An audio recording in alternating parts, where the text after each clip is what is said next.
मेरठ के central market के व्यापारियों में उस समय गहरा आक्रोश और निराशा देखने को मिली जब 40 से अधिक प्रतिष्ठानों को ध्वस्त करने के आदेश जारी किए गए। हालात ऐसे बन गए कि कई व्यापारियों ने अपने ही हाथों से अपनी दुकानों को हटाना शुरू कर दिया और छाती पीट पीट कर अपना दुख व्यक्त किया। बताया जा रहा है कि कार्रवाई की जद में दुकानें ही नहीं बल्कि एक स्कूल, अस्पताल भी शामिल है, जिससे स्थानीय लोगों में चिंता है। इस बीच सपा विधायक अतुल प्रधान भी मौके पर पहुंचे, व्यापारियों से मुलाकात कर उन्हें दिलासा दिया। उन्होंने सरकार पर निशाना साधते हुए कहा कि यदि सरकार चाहे तो अब भी व्यापारियों की मदद कर सकती है और इस कार्रवाई को रोका जा सकता है। व्यापारियों का कहना है कि इस कार्रवाई से उनकी रोजी रोटी पर संकट खड़ा हो गया है। फिलहाल पूरे क्षेत्र में तनावपूर्ण माहौल बना हुआ है और सभी की नजरें प्रशासन के अगले कदम पर टिकी हैं। जब सरकार को इंटरेस्ट ही नहीं है तो इंटरेस्ट नहीं होगा तो काम क्यों करेगी? एजेंडा जब दूसरा है, टाइट तो किसी और को करना। अब उनको टाइट करते करते जो अपने लोगों को भी टाइट करने लगेगी। सही तो यही है बात। भगवान ईश्वर अगर कहीं पे है तो इनको सद्बुद्धि दे। इनको जो गुरूर और घमंड चढ़ गया, सत्ता का नशा, ये आए और गए बहुत सारे लोग, और जो लोग बहुत साल रहते हैं, 45 साल जिनका राज रहा, वो भी पता नहीं कहाँ चले गए। उनको भी लोग थे कोई, ऐसी तो कहते हैं लोग, थे कोई। मान लिया 100-200 साल बाद क्या इनकी चर्चा हो रही होगी, जो समय का कोई होगा उसकी चर्चा हो रही होगी। हम लोग कहने लगा हम इस पर परमानेंट है। भाई परमानेंट क्या है? तो जनता ने चुन रखा, कल को हटा देंगे तो हट जाए। नहीं जी, तो ये तो आक्रोश और दिल में जुनून और जज्बा होना चाहिए कि जो आज की समय की मौके की नजाकत है, ये सबको समझनी चाहिए। अब कई लोगों को बुरी लग सके, लेकिन हमसे तो इससे ज्यादा बुरी बोलते थे लोग जब हमारी सरकार थी। मर जाएंगे, कट जाएंगे, सड़कों पे खून बहा देंगे। मैंने देखा ही बोलते हुए लोगों को। मैं यहीं खड़ा था जब मार्केट रुकी थी, यहीं मैं खड़ा था और यहीं थे सब लोग, और मैं वो वाली सारी बात सुन रहा था जो हमारे नेता को, जो हमें कही जाती, मुझे तो नहीं कही जाती कि हमारे साथ मान जुड़े हुए लोग थे। हमसे तो पार्टी दल के हिसाब से नहीं, लोग वैसे मान लगाव में थे, लेकिन जितने नारे लग सकते थे नेता के खिलाफ, सबके लग रहे थे। अब कोई लगाते ही ना, जैसे यहाँ में एकदम मुंह बंद हो जा। जब अपने नुकसान हो रहा है तो अपने तो लगाओ, अजय लगावे उसको नुकसान, चलो ले लो थाने। बस आपने सारी झंडे नहीं लगने दे रहे तो ये तानाशाही की पराकाष्ठा है। आवाज ही नहीं आ रही, मैं कर रहा हूँ। अच्छा, झंडा तो मेरे घर पर लग रहा है, जो मैं जिस पार्टी में उसका मैंने लगा रखा है। भाई मैं अपनी बता रहा हूँ, अगर किसी ने मान लिया बसपा का या किसी ने कांग्रेस का, किसी ने भाजपा का लगा रखा, तो आप कैसे रोक लो किसी को? बस सबका अपना अधिकार है। वोट तो पर्दे के पीछे डलती है, गोपनीय है। जिसको मन आता है उसको लोग डालते हैं, उसमें जबरदस्ती किसी की है नहीं। और कुछ जबरदस्ती 1-2 वोट पे कर ले, नहीं तो सबकी अपनी मर्जी है। लेकिन चुनाव तो अभी है ही नहीं। पर चुनाव तो अभी कोई सा नहीं, मेयर का नहीं, पार्षदी का नहीं, सांसदी का नहीं, विधायक का नहीं। लेकिन जो लोग लड़ने वाले लोग हैं, जो लोग हैं चुने हुए, उनको ये तो सोचना चाहिए कल को जाना तो यही पड़ेगा वोट मांगने। भाई यही तो मांगना पड़ेगा, इन्हीं के बीच में जाना पड़ेगा। और हम तो सब लोगों से एक चीज और कहेंगे, हमारे यहाँ तो मंडल का भाजपा का कार्यालय है, बहुत बड़ा क्षेत्रीय कार्यालय है, पूरे पश्चिम का है हमारे मेरठ में, है जी। क्षेत्रीय कार्यालय पूरे पश्चिम के पदाधिकारी भी हमारे मेरठ के मेन ऑफिस है। वे पता नहीं कहां चले गए। तो उनको जो क्षेत्रीय, जो लोग कहे चलो प्रधानमंत्री जी की रैली में बैठो, बसों में चलो, मुख्यमंत्री जी की रैली में चलो, वहां पे वो आ रहे हैं। आज उनको ये भी तो कहना चाहिए कि बस चलो बसों में, सेंट्रल मार्केट ढाई जा रही है, उनको बचाएंगे। बोलना चाहिए नहीं? बताओ ना, अब तो ना बोल रहे हो।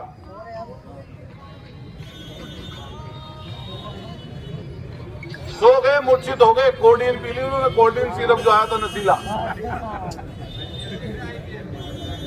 तो यही भैया हमारा कहना, नवीन भैया हमारे यहाँ पे खड़े हैं, हम इनका सम्मान करते हैं, पूरे व्यापार संघ के लोगों का सम्मान करते हैं। हमारा बस इतना ही आपसे कहना है, आप इतनी दुख तकलीफ में भी मुझे लगे कि पिछले 20 साल से दवाई खा रहे हो, उससे 20 साल का तो मुझे पता, उससे पहले का आपको पता है।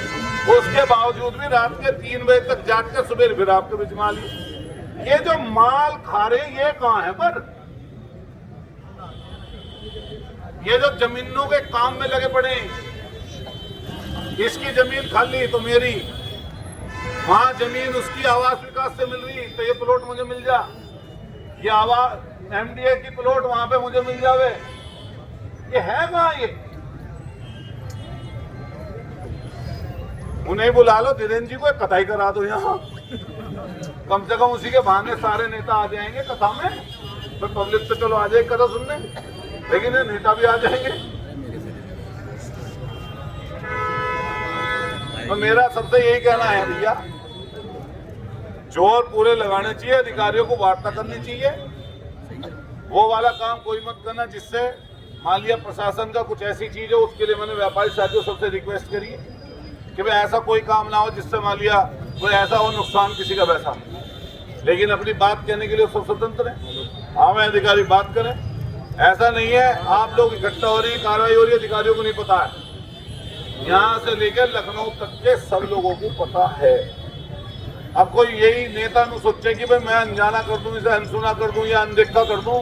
वे ऐसा समझो कि उन्होंने रेत में सदरुओं ने जो गड़ा लियो, आप तो सोच रहे हैं कि दिख नहीं रहा, देखो उन्हें सब रात सब पता, वो बस चुप है। अब पता नहीं बोलने को तैयार नहीं क्या है जो सुप्रीम कोर्ट ने किया। सुप्रीम कोर्ट ने क्या थी, माननीय सुप्रीम कोर्ट ने, भाई उसमें कोई पैरवी तो करवाओ, कोई आदमी तो खड़ा करो अपनी तरफ से। जब आप छोटे छोटे अपने बातों के लिए दुनिया भर के बड़े बड़े वकीलों खड़ा कर देते हो, ये पब्लिक के फेवर वाली चीज में क्यों बड़ा वकील नहीं खड़ा कर रहे आप?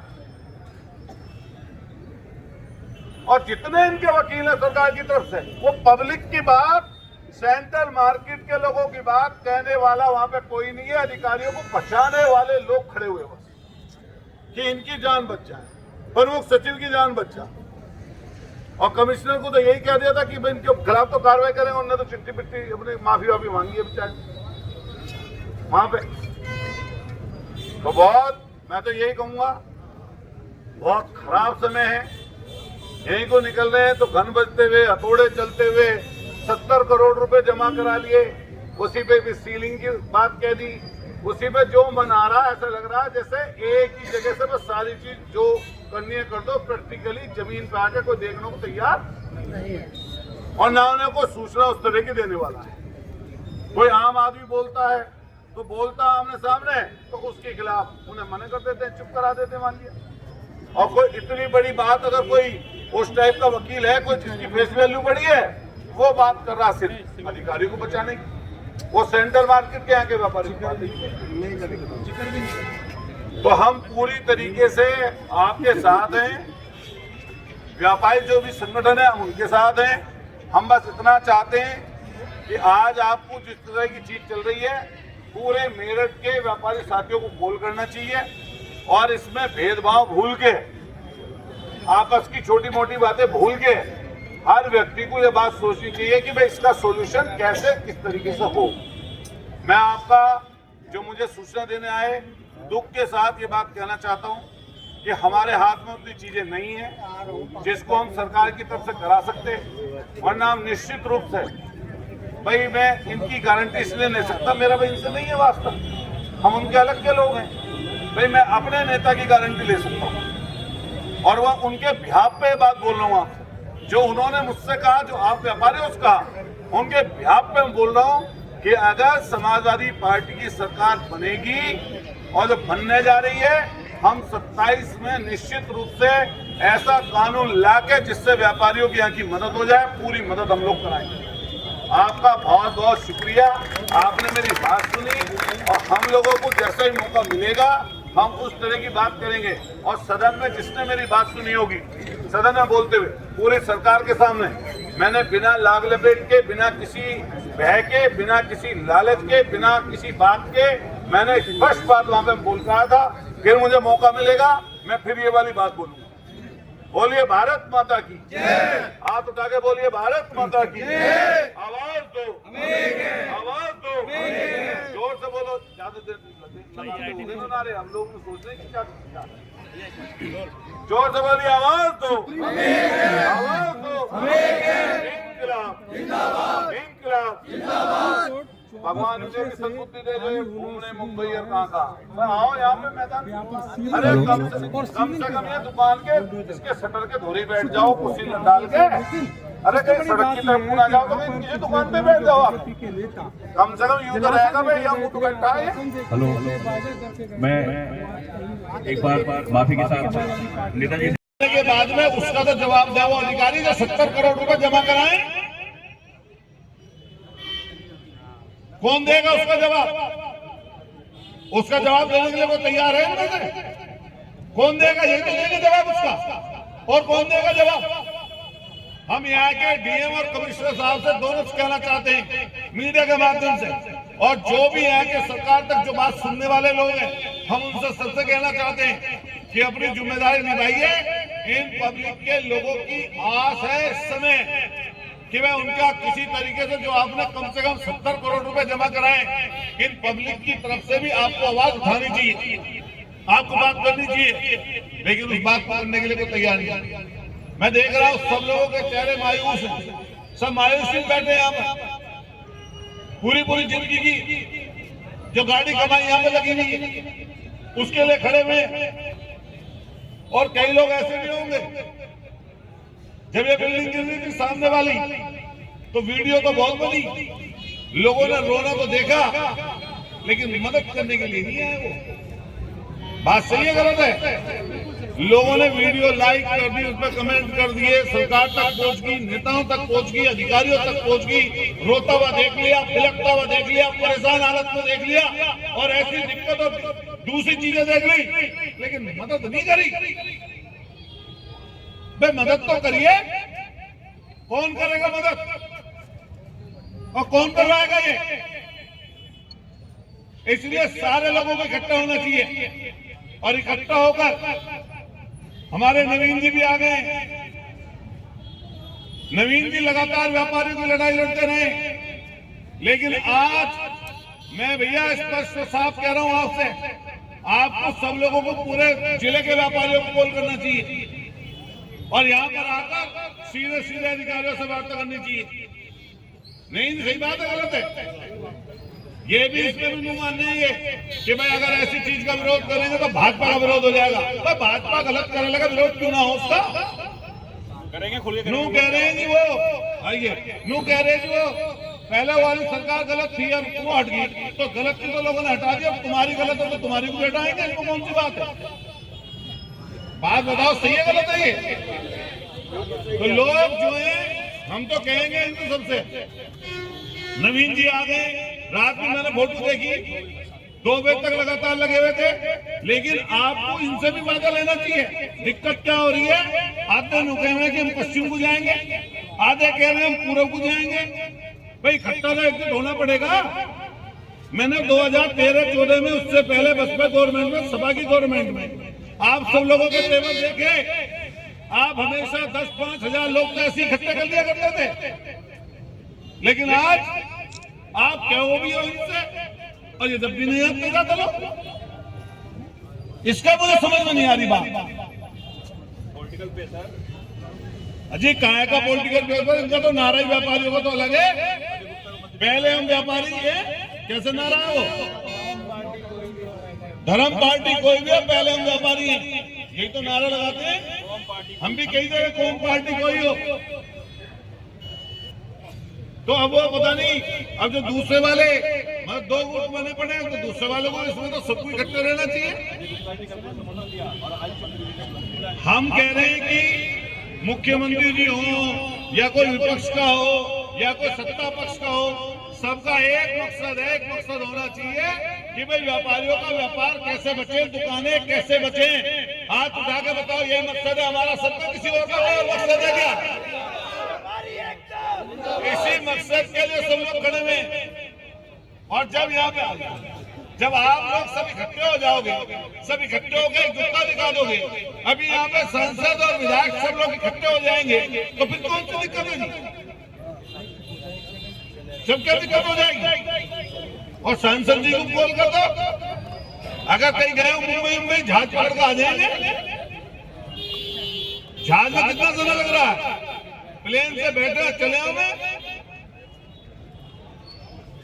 आज ही कोई घोषणा कर देंगे। अगर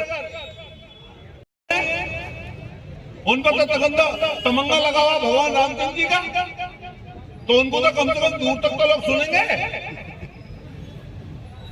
क्यों जी नवीन भैया, उनको तो तमंगा भगवान जी का लगा हुआ है, आना चाहिए उन्हें।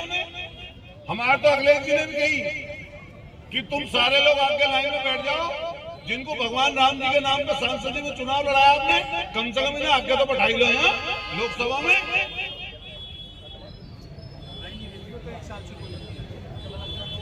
अनु कह रहे हैं जी अभिनेता, यहाँ कोई वो एक्ट्रेस आ जाए। मैं तो सही बता रहा हूँ आपको, जनता ज्यादा। मैं आज तक नहीं किया कभी किसी ने कार्ड भी दे रखा किसी प्रोग्राम का। भाई हम असली जीवन तो हम जी रहे हैं और आप जी रहे हैं, उनका असली जीवन तोड़ना हुआ। फिल्म तो ऐसी हो गई, साउथ की फिल्म देखने लगो, एक घूसा मारे हीरो, आदमी गाड़ी का लगे, गाड़ी 3 पलटे खावे और गाड़ी से दीवार टूट जाए। नहीं टूट जाती क्या? सचमुच में ऐसा होता है क्या? आप मार कर देख लो किसी घूसा दीवार में, या किसी टूट जाए क्यों दीवार? तो फिल्म ही है। लेकिन दिक्कत क्या हो रही है, आजकल फिल्मों का प्रचार कर रहे हैं लोग। अरे यहाँ आके असली फिल्म को देखो, असली तस्वीर को आगे देखो, और इस असली तस्वीर को देख कर फिर बयान दो। मैंने सदन में भी कही थी ये वाली बात, और यहाँ भी कह रहा हूँ। मैंने सदन में खड़े हो कही थी, मैं वो जो वहां पे जिनकी लड़ाई है वो वोटर भी आपके ही है। अगर सुन लो निकाल के भी ये वाली बात, मैंने मंत्री जी और पूरी सरकार वहां पे थी, और प्रमुख सचिव से लेकर सारे लोग लॉबी में बैठे हुए थे। मैंने उनसे ये भी कहा लास्ट में कि जिन लोगों की समस्या तो प्रधान उठा रहा है, ये वोटर भी आपके लिए है, ऐसा नहीं है कोई अलग का वोटर है। और मेरा फिल्मों का आएगा, मैं बता रहा हूँ नवीन जी, हम आपके साथ खड़े हैं। हमारी चिट्ठी की, लेटर की सदन में हमने उठाया। अगर किसी और चीज की जरूरत पड़ेगी तो हम आपके साथ हैं।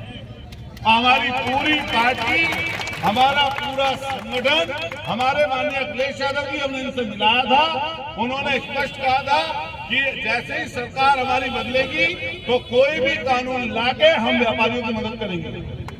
आप पूछ लेना व्यापारी जो गए थे, और ज्यादा चलो तो ज्यादा चल देना हमारे साथ, कि कुछ भी हम मदद कर देंगे। और उन्होंने उदाहरण दिया कि यहाँ पे किसी अच्छे आदमी का अस्पताल बनना था वो, लेकिन उसका लैंड यूज अलग तरह का था। हम सरकार कैबिनेट में गई और कैबिनेट में जाके उसके लिए लैंड यूज चेंज किया, और वहां पे अस्पताल की बिल्डिंग खड़ी हुई, और दोबारा से वही कानून वहां पे लागू कर दिया सरकार। तो बताइए सरकार बड़ी है नहीं? मैंने कहा ये वाली बात, जब यहाँ के बैठ गई आवाज की,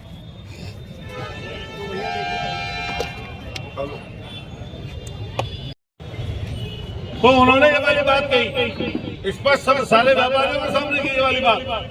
जब आप सब लोग यहाँ पे बैठे, मैंने कहा जब चीफ इलेक्शन कमिश्नर के लिए नियम बन सकता है, जब सीबीआई के डायरेक्टर के लिए सरकार नियम बना सकती है, तो ये पूरे देश के लिए नियम बना दे। सिर्फ सेंट्रल मार्केट के लोगों के लिए नियम क्यों? पूरे देश के लोगों के लिए नियम बना दे। क्या रेजिडेंशियल जगहों पे सिर्फ मेरठ की सेंट्रल मार्केट में दुकान बनी हुई है क्या? पूरे देश के अलग अलग शहरों में, जिस दिल्ली में माननीय मुख्य न्यायाधीश चीफ जस्टिस ऑफ इंडिया है, जिनका वहाँ पे ऑफिस है, वहाँ पे कोर्ट है, वहीं पे राष्ट्रपति रहते हैं, वहीं पे प्रधानमंत्री रहते हैं। अगर उसी दिल्ली में अगर रेजिडेंशियल इलाकों से कॉमर्शियल जो छोटी छोटी दुकानदार बैठे हैं और बंद करने लगे, तो कम से कम 1 करोड़ लोगों की रोजी रोटी खत्म हो जाएगी दिल्ली में। बराबर आपके नोएडा, गाजियाबाद, उधर की तो फरीदाबाद और गुड़गांव, कहीं आप चले जाओ। इसलिए हम सबसे यही कहना चाहते हैं कि आप सब इकट्ठे रहिए, और इनको भी कहिए जो ये लोग हैं जो पहले ताकत ज्यादा दिखाते थे, अब इनकी ताकत हल्की हो गई। मैं तो पहले कह के जा रहा हूँ स्पष्ट, ये जोश खरोश गया कहाँ इनका, कहाँ चला गया? सरकार के यहाँ रखा गया क्या? आओ निकल गया, जोर दिखाओ अपने। जो सरकार दूसरी थी पूरे जोर थे, और सरकार अपनी है जोर चुके। अब जोर कम हो गया भाई, अभी तो जोर दिखाओ।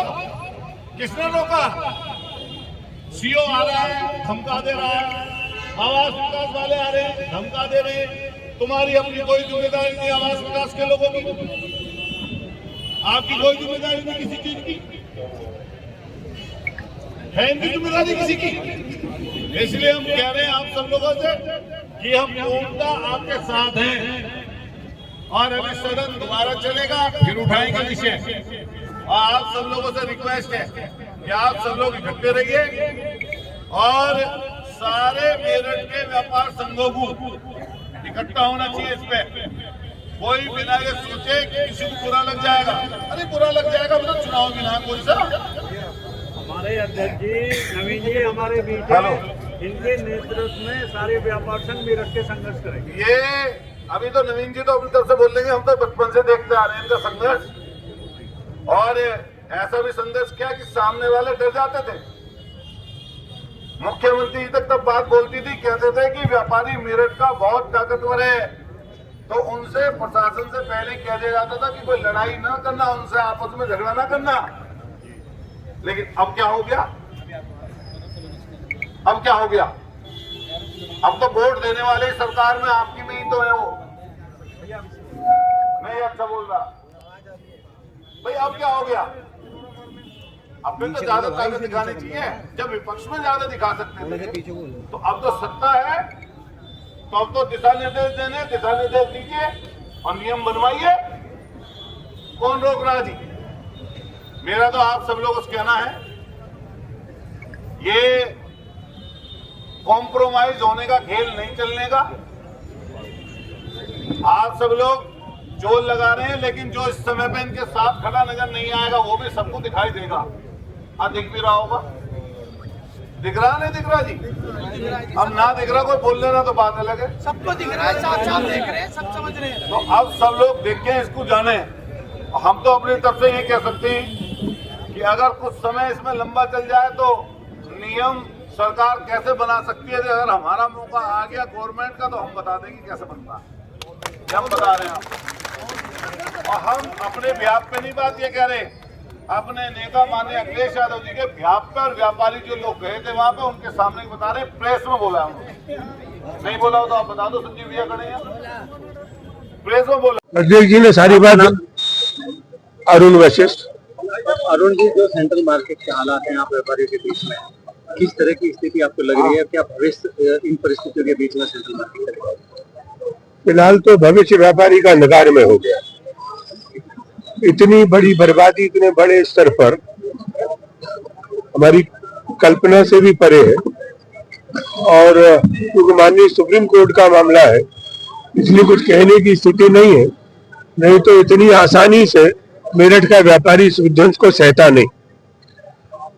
बहुत दुखी है, आक्रोश है।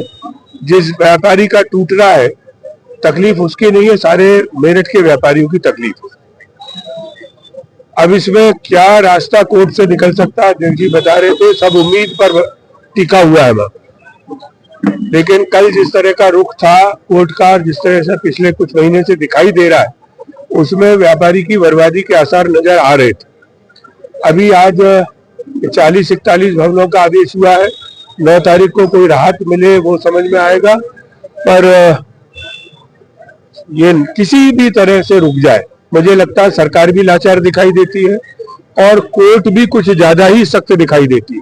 इतना नहीं होना चाहिए, और कुछ ना कुछ रास्ता सरकार को भी निकालना चाहिए, और सरकार को रास्ता निकालने के लिए माननीय उच्च न्यायालय को कुछ समय देना चाहिए। आज भी हम यही मांग करेंगे कि व्यापारी तो बेचारा आत्मसमर्पण की स्थिति में, किस कोई तोड़ रहा है, कोई अपना सामान निकाल रहा है। कल जब ये आदेश हुआ कि 24 घंटे के अंदर अंदर कर लिया जाए, तो किस तरह से घरों में, परिवारों में, और पूरा सेंट्रल मार्केट देख रहे हैं आप, कोई जंगल से कम नहीं है इस समय।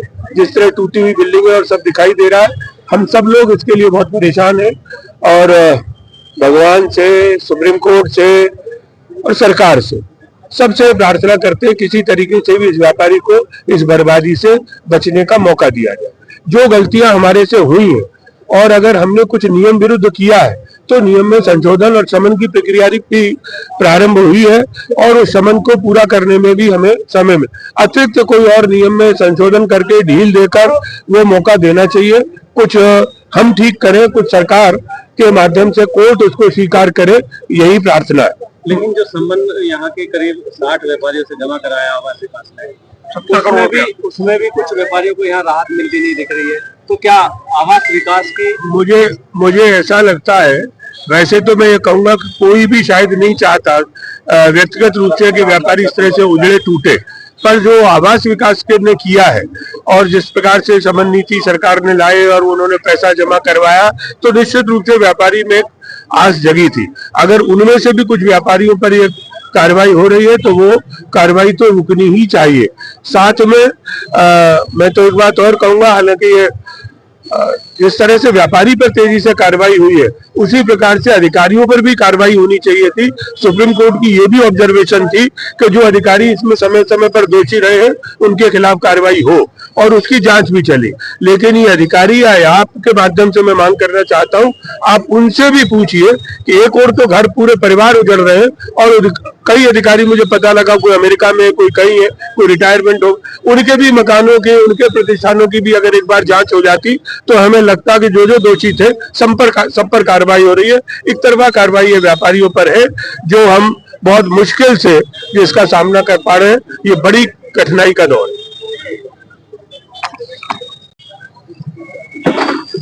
आज सेंट्रल मार्केट में ऐसी स्थिति बन चुकी है, व्यापारी पूरी तरीके से टूट चुका है। सुप्रीम कोर्ट का आदेश आ चुका है, सीलिंग की कार्रवाई होनी है, एक पैनल हटा दिया गया है। क्या कहना चाहते हैं? सुप्रीम कोर्ट में कल कोई आदेश जारी हुआ है ऐसा बताया जा रहा है, अभी तक कोई आदेश किसी के पास नहीं है। मेरठ के प्रशासन ने, पुलिस प्रशासन ने यहाँ पर सड़कों पर फोर्स लगाकर, बैरिकेडिंग लगाकर ये एक ऐसा तानाशाही रवैया अपनाया है जिसकी जितनी भी हम भर्त्सना कर सकते हैं कम है। और हम तो कहते हैं हम बैठे ना, कुछ लोगों को उन्होंने हाउस अरेस्ट किया, उसमें ताकत है तो हमें बैठे ले जाके बंद कर दे, क्यों नहीं करता?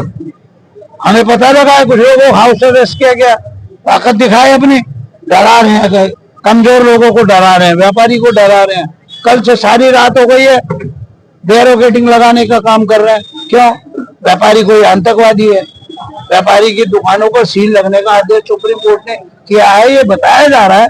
आदेश को अपलोड हो जाने दो, तुम भी पढ़ लेना, हम भी पढ़ लेंगे। उस परीक्षण के बाद जो सुप्रीम कोर्ट का आदेश है उसके मानना तो कोई नहीं करेगा, लेकिन पढ़ने तो दो, देखने तो दो, क्यों हमें डरा रहे हो? आगे व्यापारियों की क्या रणनीति है? व्यापारी यहाँ बैठे हैं, शास्त्री नगर के लोग तय करने के लिए बैठे हैं, जो ये तय करेंगे वो करें।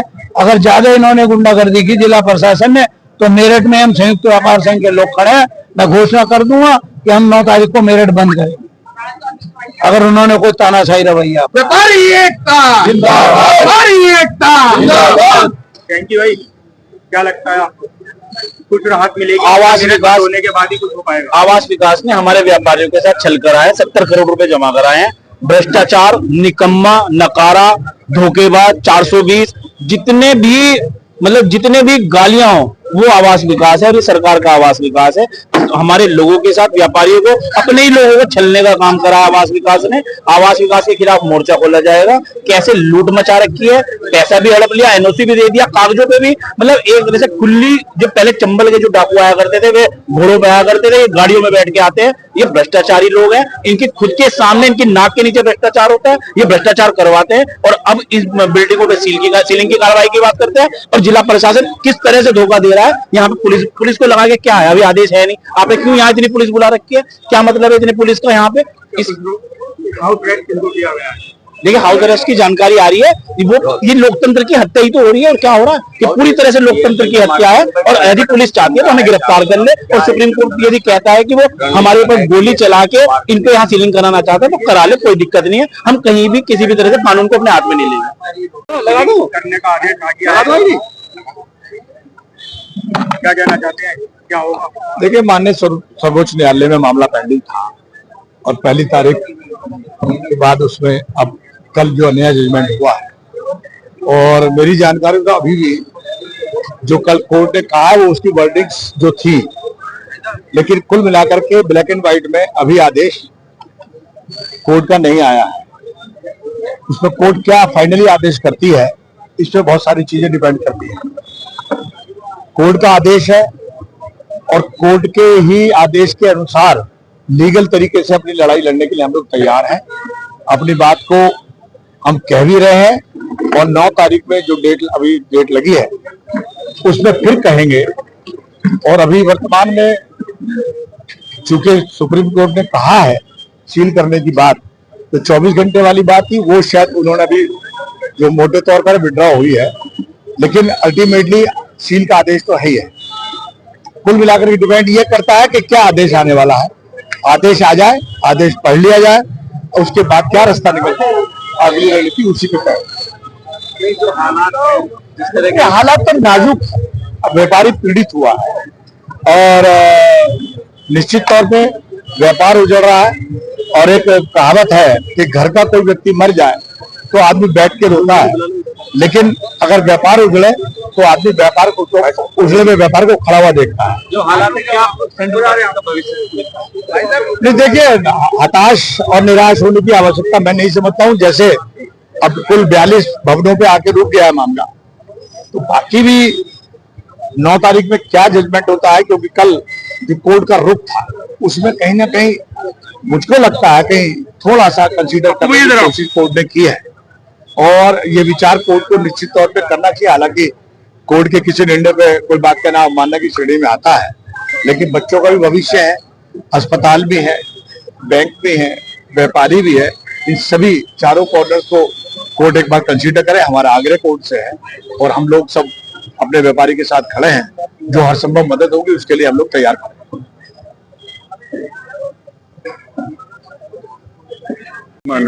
से अपना परिचय दे देना। अच्छा, ठीक। मैं मनोज कुमार गर्ग, मुख्य संयोजक जगत गुरु सेवा समिति मेरठ। हमारा कथा का कार्यक्रम रखा है दिव्य मानस प्रवचन। ये 5 दिन का सत्र है। 30 तारीख में शुरू होगा, 30 मार्च से 3 अप्रैल तक चलेगा। हमारे परम पूज्य गुरुदेव ब्रह्मलीन जगत गुरु शंकराचार्य स्वामी दिव्यानंद तीर्थ जी की 7वीं पुण्यतिथि है, जिसके अवसर पर हमने एक कार्यक्रम रखा है और इसमें उनके उत्तराधिकारी और वर्तमान जगत गुरु शंकराचार्य भानपुरा पीठाधीश्वर श्रीमान ज्ञानानंद तीर्थ जी महाराज उपस्थित रहेंगे व्यासपीठ पर, और वही अपने खंड से मानस की व्याख्या करेंगे। और हमारी सभी से आशा है कि वो अधिक से अधिक संख्या में पहुंचे सब लोग और इस कार्यक्रम का धर्म लाभ उठाएं। हमारे यहाँ सभी मुख्य अतिथि हैं, राजनीतिक भी हैं, वैसे भी आ रहे हैं, काफी जने हैं, मंत्री जी भी आ रहे हैं। मंत्री कपिल देव अग्रवाल जी हैं और मंत्री सोमेंद्र जी हैं, और केंद्रीय मंत्री में पूर्व केंद्रीय मंत्री संजीव बालियान जी हैं, और बाकी भी राजनीतिक जगत की और सामाजिक और धार्मिक जगत की अच्छी हस्तियां हैं, वो सब रहेंगे इस कार्यक्रम में। सुरक्षा को लेकर क्या व्यवस्था? सुरक्षा व्यवस्था तो हमें जिला प्रशासन से भी मिलेगी और महाराज को खुद सुरक्षा व्यवस्था मिल रही है। वो राज्य के अतिथि का दर्जा है उनका, और उनके साथ 24 घंटे एस्कॉर्ट चलती है। उनका ऑथराइज लेटर आ चुका है प्रशासन पर, उसके अनुसार प्रशासन अपनी व्यवस्था करेगा। वही 40 भवनों को सील करने का आदेश आया है सुप्रीम कोर्ट से, क्या कहना चाहते हैं? ये बहुत गलत किया है। आवास विकास के अधिकारियों ने जो है हठधर्मी किया है, अपने अधिकारी को बचाया है। अब तक कितना पैसा व्यापारी से जमा करवा चुके हैं? 70 करोड़ रुपए जमा हो चुका है अब तक। उसके बाद कोई सुनवाई नहीं है, और हमने इनको लेटर दिया, हमारा कॉमर्शियल कर दिया जाए। उसके बाद इन्होंने हमें लेटर दिया कि आप इतने रुपए जमा कर दीजिए, उतने रुपए 36,000 रुपए मीटर के हिसाब से। और कोई भी हमारा भाजपा नेता हमारे बीच में आने को तैयार नहीं है। पता नहीं क्यों सुप्रीम कोर्ट से डर रहे हैं कि व्यापारी बिल्कुल मर जाएगा, आत्मदाह कर लेगा, तब आएगा हमारे जनप्रतिनिधि। भारी संख्या कोर्ट खड़ी है, फायर ब्रिगेड की गाड़ियां खड़ी है, सब सीलिंग ये सीलिंग के लिए है, जबकि अभी तक आदेश अपलोड हुआ नहीं है सुप्रीम कोर्ट का। उसके बाद भी अधिकारी हठधर्मी कर रहे हैं यहाँ। अब आगे व्यापारी की क्या रणनीति रहेगी? अब व्यापारी को और कुछ हथियार है नहीं। अब व्यापार तो अपनी दुकान बंद करके सड़कों पर आत्महत्या करेगा और सड़कों पर रहेगा। अपने बीवी बच्चे होता था आत्महत्या करेगा। क्या कहना चाहते हैं सुप्रीम कोर्ट के? सुप्रीम कोर्ट के माननीय सुप्रीम कोर्ट के लिए कहना क्या चाहेंगे, जो भी हो रहा है व्यापारियों के साथ अन्याय हो रहा है, इस दुख की घड़ी में सभी व्यापारी भाई सब एक साथ हैं। जितने भी आवास विकास के अधिकारी हैं सबको बचाने की कोशिश करी जा रही है। जितने भी हमारे बीजेपी के कार्यकर्ता हैं, नेता हैं, कोई भी आज व्यापारियों के साथ इस दुख की घड़ी में शामिल नहीं हुआ है और ना किसी भी तरीके की उनसे सहायता मिल रही है। और सुप्रीम कोर्ट का आदेश आ चुका है। अभी तक 44 भवनों के लिए जो सीलिंग के आदेश दिए गए हैं, पुलिस टीम, पुलिस बल पूरा आ चुका है उन पर सीलिंग के लिए, जबकि लिखित में अभी तक कोई नोटिस नहीं जारी किया गया है। आदेश दे दिया और 40 भवनों का सीलिंग के आदेश आए हैं, क्या कहना चाहते हैं? मैं ये कहना चाहता हूँ, ये सरकार अंधी हो चुकी है, इन्हें अपने पे गुमान आ चुका है। ये सरकार के प्रतिनिधि पागल हो चुके हैं, जो कि वातावरण के हितों के लिए कोई भी मांग नहीं कर रहे, कुछ नहीं कर रहे। कोई अब तक किसी भी शासन के अधिकारी के पास कोई भी आदेश की कॉपी नहीं है, पर इन्होंने पुलिस पर ऐसा लगा दिया जैसे कि हम आतंकवादी हो, हम दुकानदार ना हो गया, में हमें गुंडों की तरह देखा जा रहा है। हमारे को सीएमओ साहब रात को सारे अस्पतालों को बंद कराने को धमका रहे हैं। मेरे को रिकॉर्डिंग में आपको सुनाऊंगा, वो जाके धमका रहे हैं कि आप अपना बंद कर लो, सील कर देंगे। ये कहीं ना कहीं अन्याय हो रहा है व्यापारियों के साथ, और ये देश के लोग पूरे देख रहे हैं कि जिस हिसाब से देश का माहौल चल रहा है वो दिन दूर नहीं है जब इस सत्ता को उठाने का काम करेंगे। व्यापारियों ने अभी तक कितना पैसा जमा कर दिया? 50 करोड़ रुपए की धनराशि एक महीने के अंदर, पिछले माह 2026 में 1 मार्च से 30 मार्च तक 50 करोड़ रुपए की धनराशि इन्होंने यहाँ पर आवास विकास के अंदर जमा कराई है। उसी पंजाब बैंक के अंदर जमा कराई है जिसे ये सील करने के लिए आ जा रहे हैं। वो पंजाब बैंक के लोग पूछ रहे हैं कि हमारे ही बैंक में धनराशि जमा हुई है और अब हमें खाली करवाने आ रहे। कहीं ना कहीं ये पागल हो चुके हैं, ये सारे लोग पागल हो चुके हैं। यही नहीं पता कि हम कर क्या रहे हैं। अस्पतालों को, स्कूल के बच्चों को ये करे, अगले आज आदेश आया 24 घंटे का टाइम दिया कि सारे स्कूल खाली कर दो। अरे कभी देश में ऐसा कानून आया ही नहीं, कभी आदेश आया ही नहीं कि अस्पताल खाली कर दो, स्कूल खाली कर दो, दुकानें खाली कर दो, बाजार ये कर दो। आप कहोगे तो देश ही छोड़ दो अगर ये हालात रहेगी तो। जो सत्ता के जनप्रतिनिधि हैं वो यहाँ पर मौजूद नहीं है, कितना उनको लेकर के क्या कहना चाहते हैं? मैं सिर्फ इतना कहना चाहता हूँ कि सत्ता के विधायक, मंत्री, तमाम तरह के लोग जो यहाँ पर है वो अपना मुंह छुपा के बैठे हैं, क्योंकि उन्हें वोट लेने का टाइम तो उन्हें पता ही है, मूर्ख पब्लिक है, दे देगी वोट। पर उन्हें आज उनकी जरूरत आ रही है तो अपने घर में बैठे हुए हैं, अपना आराम से कर रहे, तो उन्हें पता है फिर आने वाले चुनावों के अंदर अरे ये लोग तो हम कहेंगे धर्म के नाम पर हम वोट ले लेंगे, हमें कोई दिक्कत थोड़ी आ रही है, पर मुसीबत के टाइम पे नहीं आता रही है। यही राम मंदिर था जिस पर मोदी जी ने कहा था कि सुप्रीम सारे जितने भी भाजपा के लोग थे कि हमने न्याय दिलाया, सुप्रीम कोर्ट से हमने काम कराया, हमने मंदिर के आदेश करवाया। अरे जब आप मंदिर के आदेश करवा सकते हो तो ये दुकानें भी तो हमारी मंदिर है, आप इस पर भी तो आदेश करवाओ, इसमें तो नहीं आदेश करवा रहे आप, ये भी तो हमारे मंदिर है, इन्हें क्यों नहीं कर रहे आपने अपनी राजनीति के लिए तो बहुत कुछ कर लिया, पर हम जैसे लोगों के लिए कुछ नहीं कर रहे। कोई एक आदमी नहीं आ रहा कि यहाँ पर हमारे से जनप्रतिनिधि आए, हमारे से खड़ा ही हो जाए और हमारे दुख में हमारे साथ कह के ये कहे कि हम आपके साथ खड़े हैं। एक भी नेता यहाँ पर नहीं खड़ा भाजपा का। ये नेताजी की ही देन थी कि 2014 में इन्होंने सपा सरकार होते हुए इन्होंने बचाया था, सपा सरकार ने ही बचाया था हमें, ठीक है। हम अभी भी मैं कहना चाह रहा हूँ, नेताजी ने विधानसभा में जोर से उठाया और नेताजी से कहा भी कि भू उपयोग परिवर्तन कर रहे हैं। नेताजी मैं ये कहना चाहता हूँ कि इन व्यापारियों के साथ इतना चीटिंग क्यों हुआ? पैसे लेने के बाद भी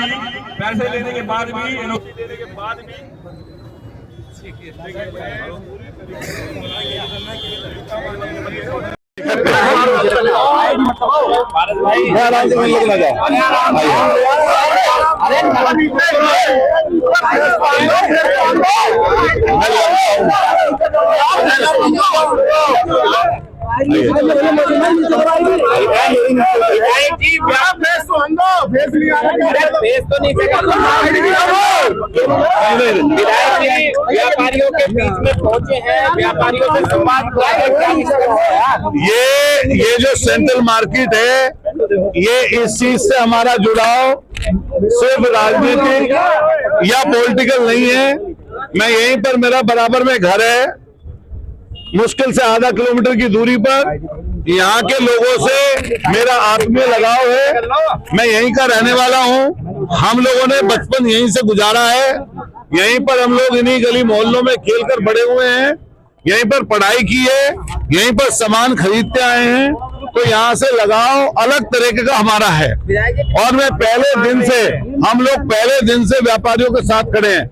समाजवादी पार्टी की गवर्नमेंट थी, 2014 में हाई कोर्ट के आदेश के बावजूद जब टूटने के लिए बुलडोजर आया तो माननीय अखिलेश यादव जी ने मार्केट को टूटने से रुकवाया था।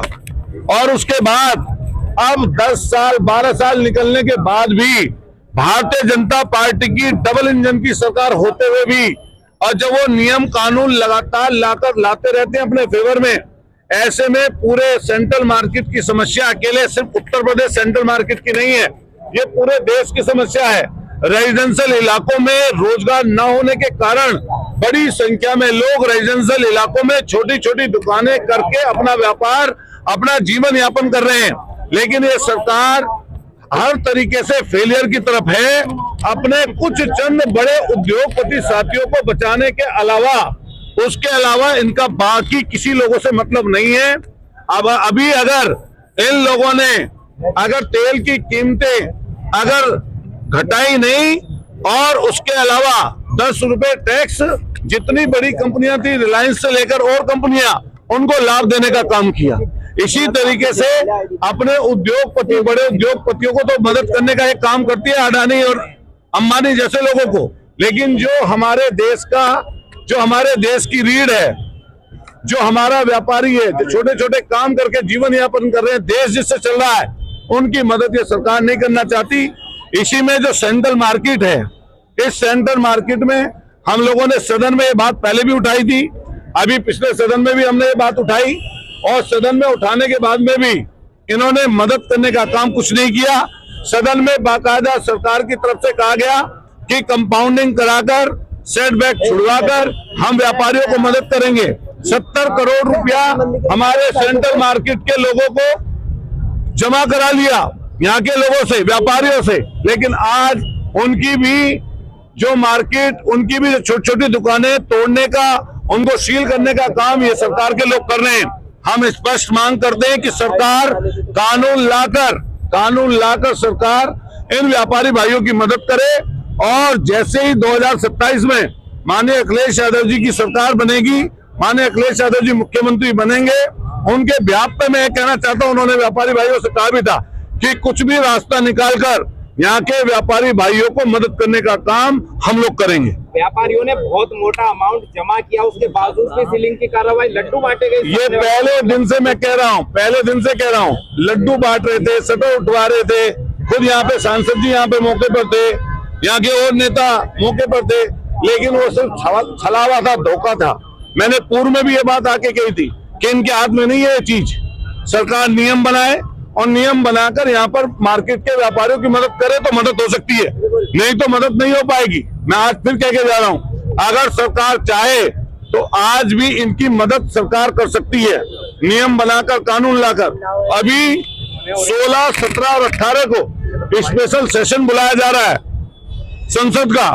मैं कहना चाहता हूँ, सरकार से मांग करता हूँ, उस 16, 17, 18 में जब महिला आरक्षण बिल के बारे में चर्चा होनी है, वहीं हमारे देश के आदरणीय प्रधानमंत्री से हम मेरठ की तरफ से रिक्वेस्ट करते हैं कि वो उसी महिला आरक्षण बिल के समय जो 3 दिन चर्चा होगी, ऐसे पूरे देश के और खास तौर से मेरठ के व्यापारियों को बचाने के लिए कानून लेकर आए और संसद के दोनों सदनों से उसे पास कराकर और उस पर राष्ट्रपति जी की मोहर लगाकर और 9वीं अनुसूची में डालकर माननीय सुप्रीम कोर्ट के आदेश को चेंज करने का काम करें, जिससे कहीं ना कहीं व्यापारी भाइयों को लाभ मिल सके। सरकार क्यों व्यापारियों की मजबूरी नहीं समझ पा रही है? वो ये सोचते हैं, समाधान जैसा तो तुम्हें वोट देंगे, तो इनकी चर्चा क्यों? जब उनके दिमाग में ये बात आ गई कि ये तो कुछ भी कर लो, आपको ही वोट देंगे, तो इस कारण से सरकार गलतफहमी में है। जनता अगर बनाना जानती है तो जनता हटाना भी जानती है, और निश्चित रूप से आप मान के चलिए इनके बुरे दिन शुरू हो गए हैं। अगर ये इस तरीके से कर रहे हैं लगातार जगह जगह पर तानाशाही, इनके बुरे दिन शुरू हो गए हैं और निश्चित रूप से सरकार बदलेगी। Thank you. ऐसी ही खबरों के लिए रॉयल बुलेटिन को सब्सक्राइब करें, लाइक करें और शेयर भी करें। साथ ही कमेंट में अपनी प्रतिक्रिया भी दें। हर खबर सबसे पहले और सबसे सटीक पाने के लिए रॉयल बुलेटिन के फेसबुक, इंस्टाग्राम और ट्विटर पेज भी फॉलो करें। रॉयल बुलेटिन की वेबसाइट और व्हाट्सएप ग्रुप से भी जुड़ें और पाएं वो खबरें जो आपको कहीं और नहीं मिलेंगी।